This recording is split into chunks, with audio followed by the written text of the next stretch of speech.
Good morning, it's Monday the 13th of July and we're starting today with a curfew, but more on that later. Let's get going with Cyril Ramaphosa's speech from last night. And the first thing that I need to say is that I'm going to cut out the entire first part of the speech because all it was waffle. It looks like he got an injection or something, and he was speaking like a drone, like a robot, just regurgitating something, reading a speech of a teleprompter. Now we expected either this, or we actually expected him to speak as the president, something he hasn't been able to do ever since he's been in office. Meaning that he's just a puppet for all these puppet masters, and it looks like they can almost remote control him.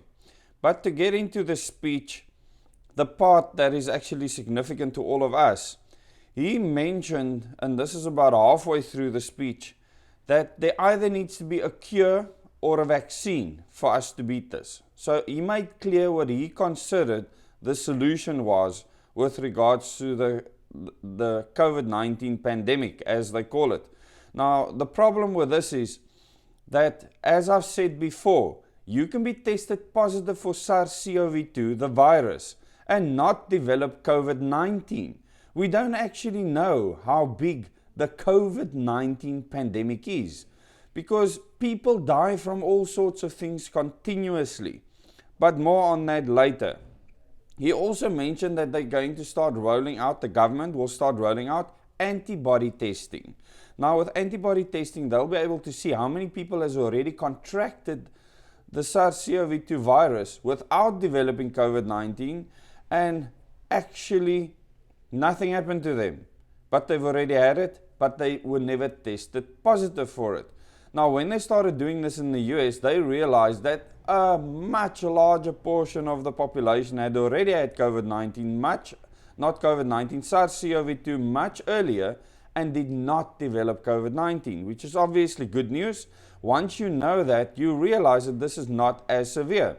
Now, we haven't gotten to antibody testing yet, and although it's a huge waste of money because you can basically use other countries as a reference, you will see that when the first case was actually, or the first positive test case was confirmed, that there were thousands of people walking around with the SARS-CoV-2 virus already at that stage, and I made that clear at the time. And this was based on evidence, something that our government seems to forget.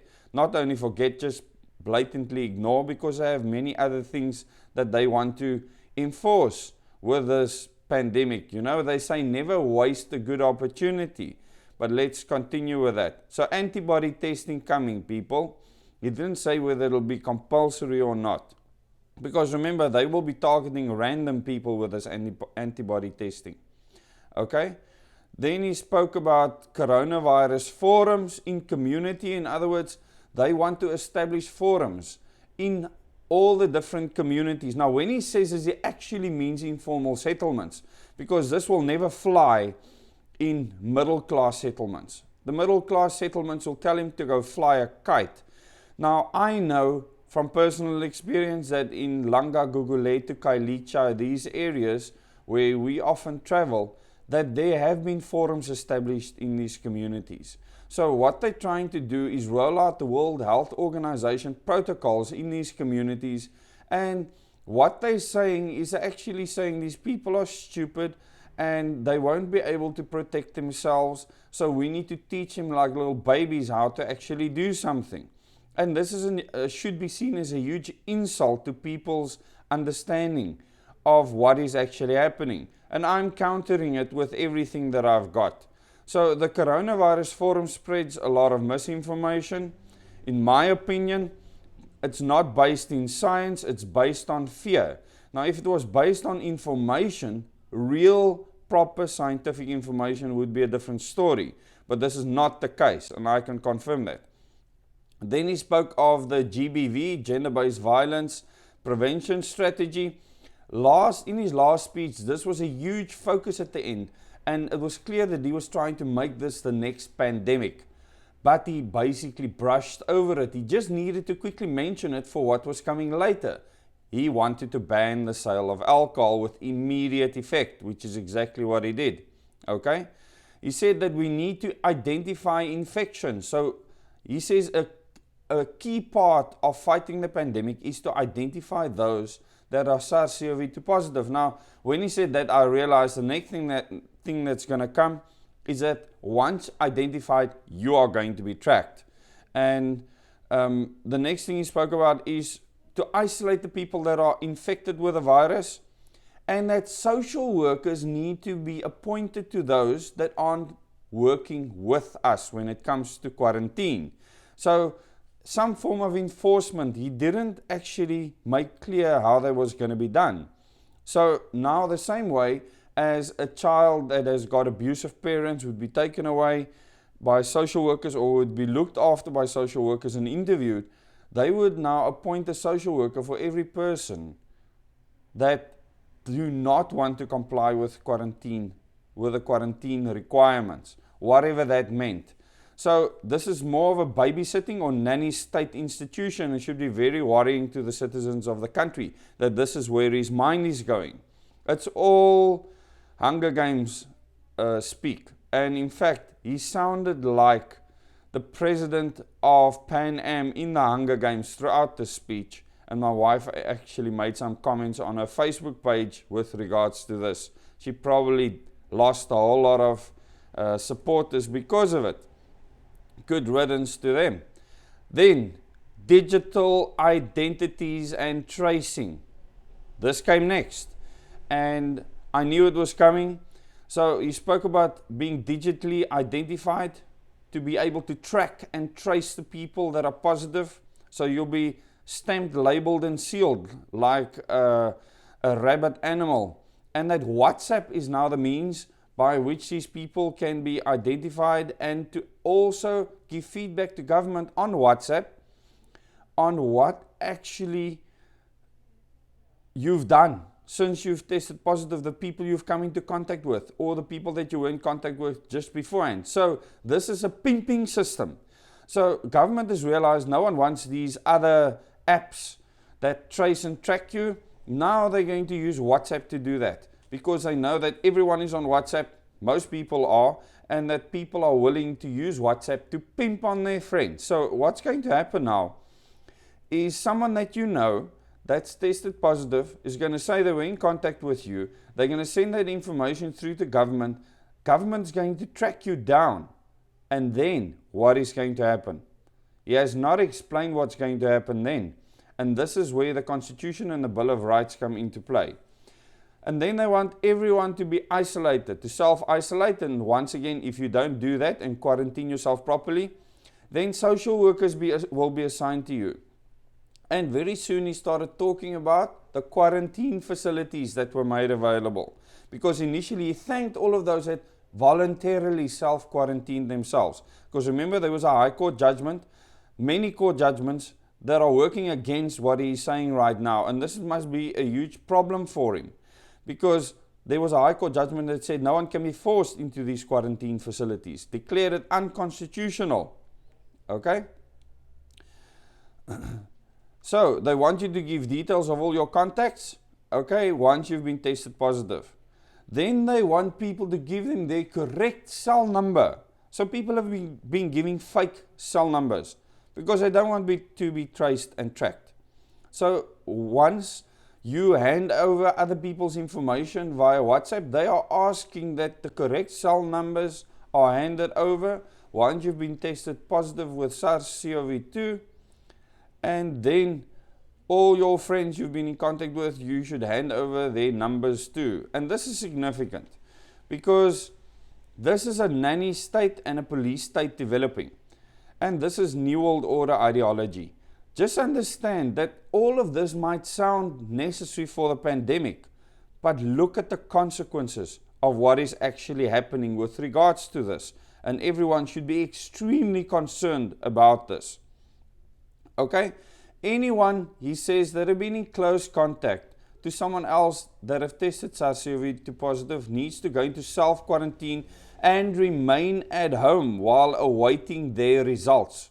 So what he's saying is if you've been identified as someone that have been in close contact to someone with SARS-CoV-2 because they've sent in your details via WhatsApp, you see, this is the people being turned against each other, then you must await your results. So what he didn't say is you're going to be forced to be tested.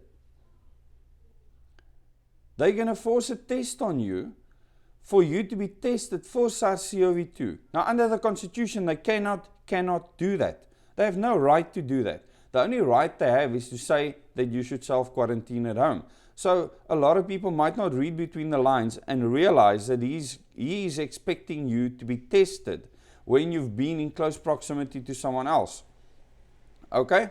So the next thing he said is that if you've now been tested positive, in other words, you had to be tested if you were in contact with someone else, you were tested positive, and you have diabetes or hypertension. We know these are the comorbidities together with SARS-CoV-2 that causes the most death, and you are short of breath, you must seek medical assistance.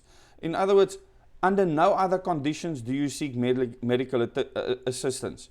You only go to the hospital or seek help from a doctor if you test positive, plus you have diabetes or hypertension, and you are short of breath. Then you seek medical assistance. It's too late. Most of the treatments that are available needs to be administered early on. Hydroxychloroquine is one of them. If provided earlier, before you end up in hospital, most of these people never develop the disease to a point where they need hospitalization. But he hasn't mentioned this once, has he? Because he just follows World Health Organization protocols, not science. Okay? The next thing that he spoke of is that they considered in the NCCC, the National Coronavirus Command Council, and Cabinet, the return of level 4 and 5. So they did speak about this, and obviously many people associated with the Cabinet as well as the NCCC leaked information with regards to that, and I've covered that extensively, that there were rumors of going back to level 4 and 5, and they seriously considered this. But they decided to remain at level 3. Okay? Especially based on the court case. And today is the day that they need to get ready to submit their changes.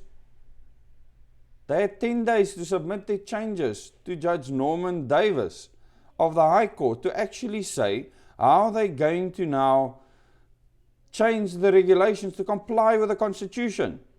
He didn't mention this once because he thinks he's higher than the court. Now that is a problem, and it's going to backfire on him soon, because the people of this country will take things into their own hands. Because earlier, before I actually started the things that's important for us to know, he was talking about people doing what they want, not listening to the lockdown regulations. It's the first time he's mentioned this, saying that they're organizing parties and doing whatever they want, having funerals with over 1,000 people present, like he was rapping naughty children over their knuckles. When all the people of South Africa decided to do is do what is constitutionally their right.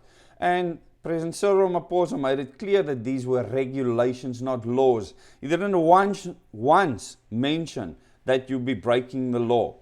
Not once. Because he knows now that their fear-mongering is just that. That they cannot lie to the people anymore, because a court will rip his throat out and shove it where he doesn't want it. To put it plainly. So we're remaining at level 3, which is just semantics in any case, because level 1 is where we're actually at. Some of the things that have been allowed is past level 1. Okay?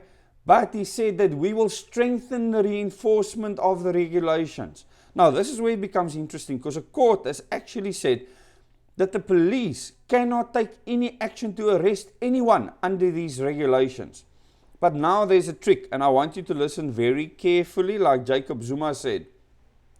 Once the police tell you to comply with a specific thing, like wearing a mask for instance, and you don't do it or you don't retreat to your house, then they can arrest you under level 1 for disobeying the police, whether the police is right or wrong. So this is what they would typically do. They're now going to start confronting people. If you don't listen to them, even if they're wrong, okay, then they can arrest you for not obeying them, because that's a level 1 offense, not for the regulation that you're violating. So be careful about that. Just understand what your actual rights are and how the police and the military will be used to violate our constitutional rights, which the only recourse you have is to go to the courts at that stage, or just do things in such numbers that it's impossible for them to actually reinforce anything. So they said they would strengthen the reinforcement, but they did not say how, of the existing regulations. Then he said that cloth masks are mandatory and it will be enforced. And he went on to say that it could be a shirt, it could be old clothing, anything that you put over your mouth. So he made that clear. Even although many shops won't allow my wife to enter with a scarf around her mouth, when he says that this is allowed. Now, any private premises can do whatever they want, and we can choose to not support them in future, and this is what my family has done with regards to this. So, you have to comply with their regulations with regards to businesses. Any business, he made that very clear, and that they're going to enforce this like you cannot believe. He also said every business will have an official designated to ensuring the regulations are complied with. So for any business to operate now, they need to appoint somebody that actually makes sure that just the regulations are complied with. So one of their staff will be dedicated to this. Okay, then he spoke about alcohol-related injuries and causing alcohol-related injuries since the resale of alcohol started to take up beds in hospital, and that's what he doesn't want. Now in court, it's easy for him to prove that. He can actually provide evidence, and no court is going to find against him with regards to this. So he said no alcohol sales with immediate effect, and that motor vehicle accidents, violence at home, and especially at night was a cause of most of these problems. So he immediately implemented a curfew from Monday, which is today, from 9 a.m. till 4 p.m. the next morning. So that starts tonight at 9 a.m. and then carries on till 4 p.m. and will continue that way until he lifts the curfew. So once again, a police state. He's saying that people can't behave themselves after 9 at night. So no parties allowed. This is just an easy way for him to now get police and the military to go and clamp down on people. This is what will be happening from now on, and hopefully the news or the few journalists left in this country will cover these events. Okay? And he says that this will see us through the peak period, which he said earlier in his speech has now come. What they've told us about for the past 4 months has finally arrived. Well, it's not going to be what he says it is. They said there was going to be 40,000 deaths by the end of June. We're just over 4,000 coronavirus deaths as he announced it. And I can tell you now that most of those are not coronavirus related at all. It has nothing to do with COVID-19 disease development. And I can prove that with facts. And he knows that too. Remember I said that anyone that's contracted the virus, that has SARS-CoV-2, that dies subsequently, are labeled as a COVID-19 death, which is a blatant lie. It's a lie. End of story. They will permit, now the things that they will permit, and this is where the court and Judge Norman Davis really had it with the government. They will permit auctions again of motor vehicles and all the rest. Because they do have to look after the banks, remember? The Rothschilds own those, and the Rothschilds have spoken. No, we want to auction off all these thousands of vehicles that have been repossessed. How can we not allow the Rothschilds to get their money back? Okay, remember this, people. So auctions will be allowed. Okay, and parks will be open for exercise. He mentioned that just afterwards, so you forget that he just said that we can have auctions where these tons of people are standing together bidding for blood possessions. that people have lost, that people have paid a lot of money on, being sold for a pittance, and then the banks are still going to take them to court, take their furniture, fridges and everything else to pay off the rest of the car. That's what's going to happen. But it's not, is it? People are going to stand up because they've had it with this government. We're going to remove them, and then we can carry on with our lives. That's what's going to happen. And we'll put a new system in place where we directly elect our leaders. And the sooner this happens, the better. Okay? So they say parks will be open for exercise.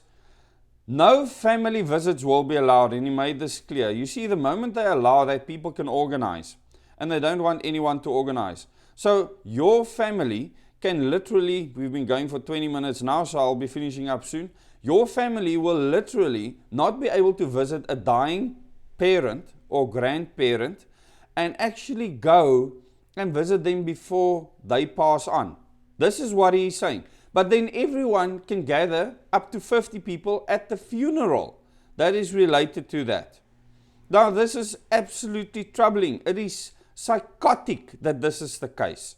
And Mr. President, you have a mental issue when you don't allow things like this, but you allow the next thing. Taxis, you said, can be filled up to 100%.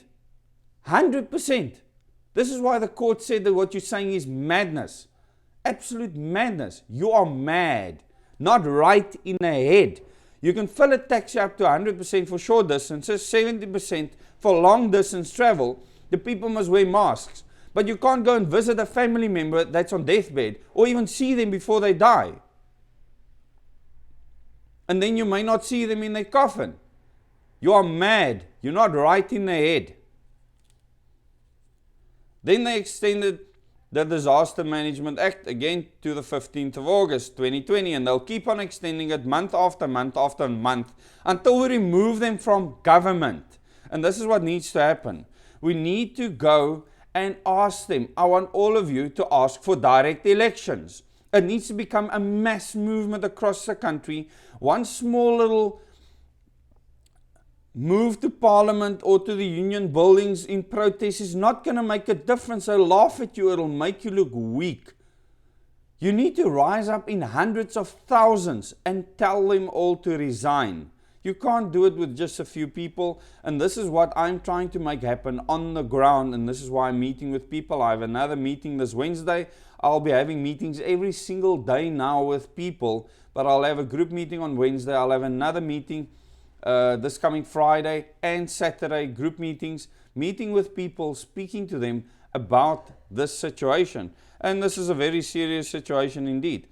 Then he spoke of this pandemic being used as a foundation for the formation of the National Health, NHI. So, they're going to make use of a bad situation for good things according to them. This NHI that's going to bankrupt the economy. And then he, in the very next sentence he said, this is how we're going to rebuild the economy. Through NHI. Are you serious? He knows nothing about finances. He's just a buffoon that's been appointed to a position because he was willing to sell his soul. That is all he is. A drone. That's what I saw speaking last night. A drone. He did not mention any other disease or how many people are dying from other diseases because he's not allowing them into hospitals and because he's put so much fear into them that they're not willing to go to the hospital and actually get the treatment that they want. And I am sickened by this president. Well, firstly, I want to say that we don't have a government. They are not governing us. They are telling us what to do. If we had a government, then they would serve us because that's what they are. Servants elected to serve us. But no, we voted for parties. We did not vote for individuals. The parties appointed these buffoons into their positions because they are all gangs. We are run by gangs. If you do not understand this by now, you need help. And please, I will explain to you, if you come to one of these meetings, you can completely disagree with me, but just hear me out. We are run by gangs. I will provide evidence so that you can understand why it's that way, why we cannot vote for parties, why we have to vote for individuals, Hashtag direct elections needs to trend everywhere. It needs to become a mainstream movement everywhere, in every part of society. You need to resist what is coming your way. Because the things he did not mention are the things they're going to implement, how they're going to force the vaccines on us, how they're going to force monitoring on us. And this doesn't come from him because he's just a puppet that looked like an absolute drone last night. He looked like a drone, just waffling away, like he's been somehow infected with something that makes him speak without a mind. He was mindless. And this is not what we need. We need a leader that can speak the way that I can speak now, that many other people are speaking out against the injustices that are happening, with my own mind, with my own faculties, and without thinking, oh goodness, am I saying what they want me to say? I have no one telling me what to say. And it's very freeing to be able to do that. I thank you for listening to this video. Leave your comments below. Please subscribe to the channel if you have not yet. Please share this video. And the other thing I want you to do is to click the bell icon so you can receive notifications. Till the next video.